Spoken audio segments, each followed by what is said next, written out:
যেই জায়গাটায় আওয়ামী লীগ আসলে ক্ষমতা ছেড়ে পালিয়েছে বা শেখ হাসিনা ক্ষমতা ছেড়ে পালিয়েছে, সেই জায়গাটায় তাদের পাল্টা অভ্যুত্থান করার মতো শক্তি তাদের নেই। যদি থাকতো তাহলে পালানোর প্রয়োজনটাই ফার্স্টে পড়তো না। পাল্টা অভ্যুত্থানের সম্ভাবনা আমরা কোনোই দেখি না। তবে এই পাল্টা অভ্যুত্থানের প্রচেষ্টা বা এটার নামের মাধ্যমে যে ফ্যাসিবাদ আওয়ামী সরকারের পতন মাত্র কিছুদিন আগে ঘটলো, তারা অনেক ধরনের দুষ্কৃতি করতে চেষ্টা করছে এবং করতে থাকবে, এবং সেটাকে দমন করাটা অত্যন্ত গুরুত্বপূর্ণ বলে আমরা মনে করি। মাসুদ কামাল ভাই একদম সত্যি কথা বলেছেন যে অরিজিনাল যে গণ অভ্যুত্থানটা, এই গণ অভ্যুত্থানে সবাই অংশগ্রহণ করেছিলেন। সবচেয়ে প্রিমিয়ার ভূমিকা রেখেছিল আমাদের শিক্ষার্থীরা, কিন্তু তাদের সাথে জনগণ, জার্নালিস্ট, উকিল, রাজনৈতিক কর্মীবৃন্দ সবাই নেমে পড়েছিলেন। পুরো দেশ নেমে পড়েছিল বলেই জয় লাভ করেছিল। এবং এখন পাল্টা অভ্যুত্থান মানে যেই জায়গাটায় আওয়ামী লীগ আসলে ক্ষমতা ছেড়ে পালিয়েছে বা শেখ হাসিনা ক্ষমতা ছেড়ে পালিয়েছে, সেই জায়গাটায় তাদের পাল্টা অভ্যুত্থান করার মতো শক্তি তাদের নেই। যদি থাকতো তাহলে পালানোর প্রয়োজনটাই ফার্স্টে পড়তো না। তো এটা যেমন সত্যি যে তাদের পাল্টা অভ্যুত্থান করার শক্তি নেই, আবার এটাও সত্যি যে তারা অনেক ধরনের দুষ্কৃতি এবং অনেক ধরনের ঝামেলা এর মধ্যেও করতে পারে। এই যে গতকাল যে পাল্টা অভ্যুত্থানের জন্য বা পাল্টা অভ্যুত্থান যেন না হয়, এই জন্য যে প্রিপারেশনের ডাক আমাদের ছাত্ররাও দিল, মানে শিক্ষার্থীরাও দিল, এবং অনেক সেক্টরস অফ সোসাইটিও সেটাতে সাড়া দিল। কারণ কি? কারণ সজীব ওয়াজেদ জয় সাহেব বিদেশে বসে এই ধরনের কথাবার্তা শুরু করেছিলেন, এবং আপনার সোশ্যাল মিডিয়াতে অনেক ধরনের কথা ছড়িয়েছিল যে একটা পাল্টা অভ্যুত্থানের চেষ্টা বা প্রচেষ্টা এই ফ্যাসিস্ট যারা সরকার থেকে মাত্র পড়ে গেছে, বিতাড়িত হয়েছে, তারা চেষ্টা করবে। তো সেই জায়গাটায় অবভিয়াসলি একটু নজর রাখা, ভিজিলেন্ট থাকা অত্যন্ত গুরুত্বপূর্ণ। তবে এইখানে ওই যেটা বললাম মাসুদ কামাল ভাইয়ের সাথে আমি একমত যে এই ভিজিলেন্সটা আসলে আমাদের সরকারের কাছ থেকে আরো বেশি আসা প্রয়োজন।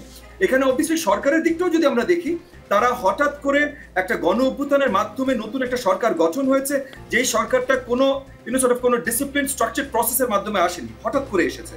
তো তাদেরও যে কোনো শক্তি সঞ্চয় করতে একটু সময় দিতে হবে। এই জায়গাটায় নিশ্চয়ই আমি মনে করি যে আমরা বা শিক্ষার্থীরা আমরা তাদের বলয় একটু বৃদ্ধি করতেই পারি। এর ভেতরে শিক্ষার্থীদের বিরুদ্ধে বা রাজনৈতিক মন্ডলে যারা কাজ করছে তাদের বিরুদ্ধে যে আপনার নেগেটিভ প্রপাগান্ডা তৈরি হচ্ছে না সেটাও না। সোশ্যাল মিডিয়াতে তাকান বা ভিন্ন দেশের খবরগুলোতে তাকান, শক্ত নেগেটিভ প্রপাগান্ডা তৈরি হচ্ছে। তো এই নেগেটিভ প্রপাগান্ডা গুলো যেন আরো বেশি না তৈরি হয়, সেখানে সরকারের যেমন বড় একটা অবদান রাখতে হবে, সে একইভাবে আমাদের শিক্ষার্থীদের এবং রাজনৈতিক কর্মীবৃন্দদের, জার্নালিস্ট যারা আছেন, সবার একটা বড় অবদান রাখতে হবে যেন এই নেগেটিভ প্রপাগান্ডাতে মানে বিশ্বব্যাপী না ছড়ায় এবং আমরাও খুব বেশি প্রভাবিত না হই। আমাদের এখন সবচেয়ে বেশি প্রয়োজন হলো আমাদের এই ইন্টারিম সরকারের হাত আর একটু শক্ত করা, যেন ইন্টারিম সরকার এই জিনিসগুলো করতে পারে। মানে নর্মালি আমরা ডিপেন্ড করি কাদের উপরে? সরকারের উপরে ডিপেন্ড করি এইসব ঝামেলা মুক্ত হবার জন্য।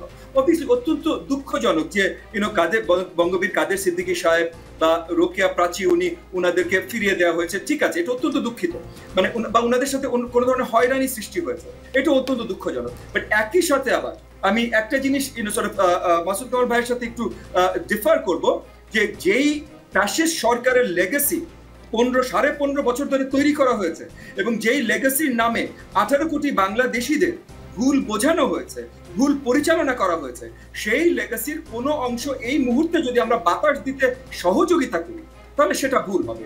আমরা গণতন্ত্রের জন্য লড়াই করেছি, আমরা দেশে গণতন্ত্র চাই অবভিয়াসলি। তো ছোট্ট একটা এক্সাম্পল দিই, যে জার্মানিতে গণতন্ত্র আছে, তারা গণতন্ত্রের জন্য লড়াই করেছে, কিন্তু তাই বলে আপনি নাৎসি পার্টিকে সাপোর্ট করে লিগালি কথা বলতে পারবেন না। একইভাবে আপনি ফ্রান্সে যে আপনি second world war holocaust deny করে কথা বলতে পারবেন না, যদিও ওখানে গণতন্ত্র।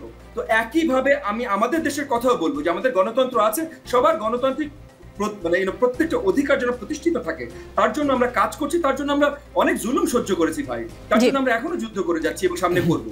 কিন্তু তাই বলে এই যে যারা এটা তৈরি করেছে যে লেগাসিটা, এই লেগাসিটা আমরা রেখে দিতে দেবো, এইটাও তাহলে আমাদের ভবিষ্যৎ গণতন্ত্রের জন্য ভালো হবে না।